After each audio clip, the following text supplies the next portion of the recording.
Hello, Lakeview family. I'm coming to you from a little farther west on my way home from my annual kind of pilgrimage retreat, whatever you would like to call it, or that's at least what I call it. It's an opportunity for me to get away, retreat, kind of spend some time in prayer, preparation, planning, as well as I spend several days on Orcas Island with a group of people that I graduated my doctoral program with. We head back every year to spend time with our lead mentor. His name's Len Sweet. He lives on Orcas Island, and he invites us back with not just our class, but several of the people from the 20 plus classes that he has over the years gone through Portland Seminary. So it's a great time. I love it. I'm grateful for the time to be away and for the wonderful people of Lakeview who step up and stand in the gaps. Excited to hear feedback on Connor's sermon. I've heard some things already.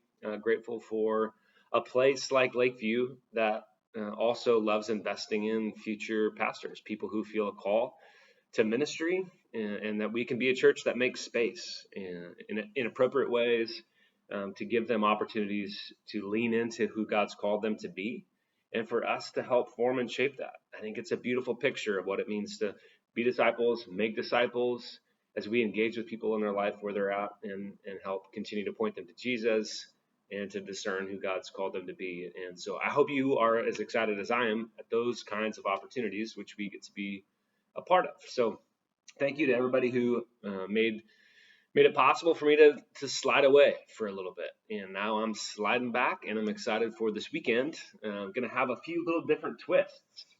A couple things. The emphasis we've been working through in the season of Lent, talking about spiritual disciplines. And this Sunday, we will look at the discipline and practice of prayer. And there's a lot of ways we could go with that. There's a whole lot of things. And to try to cram that into a sermon is going to be slightly challenging, and made more challenging because we have an opportunity to actually practice this discipline of prayer corporately through the means of a blessing of a groundbreaking. If you don't know what I'm talking about, we've been in a process for a couple years, longer than we had all hoped, but it's the Lord's timing and not ours. The lot next door to Hampton Hall that we donated to Leap Charities is now, if you notice, the ground has actually been broken to relocate some of the utilities. But we're actually going to do a blessing over the ground, as it will be soon broken again, for the foundation of the home that will be built there.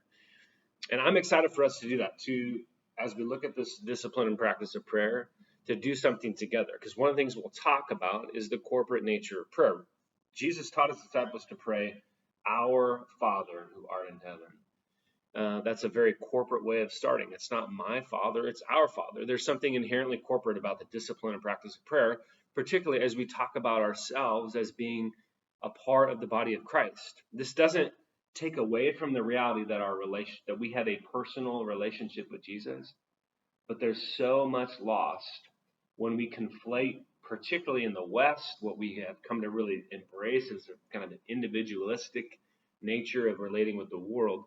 When we conflate that with what it means to be a part of the kingdom, there's a danger that we separate too much from the body. And there's so much that comes from being the body of Christ. So at the end of our service, we'll end a little earlier than normal, and we'll walk outside, and we're making accommodations and ways for individuals for whom that is more difficult.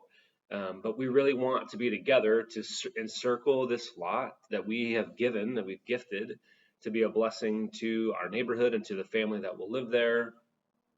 We really want that to be the case. And so we want to do this together as a practice. And it will be kind of living out what we are talking about as a discipline of prayer and doing that together. So there's this really in kind of wired in nature of prayer being very corporate, and prayer as formation. Like prayer forms and shapes us. That's a central part of the formation of us as disciples, is the practice of prayer.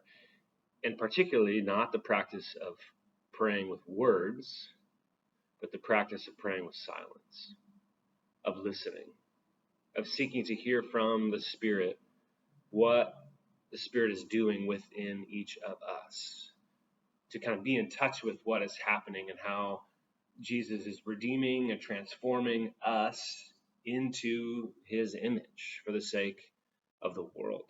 And so we'll talk about those things, the corporate nature of prayer. We'll talk about prayer as formation and look at then some ideas of practices. We'll obviously have our time of corporate prayer, and I'll be leaning into that a little bit on Sunday as well. And then our time together as kind of a benediction and a closing, we'll be praying together outside over this lot.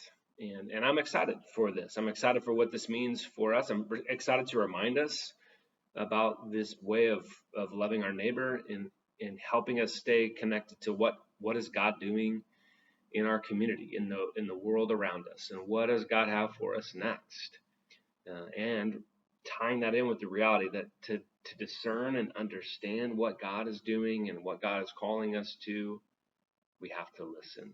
And the practice of silence and bringing ourselves before the Lord to hear from him, not just to talk at him, but to commune, which requires us pausing and reflecting and listening. So excited to be with you all on Sunday, and we will connect soon. Blessings.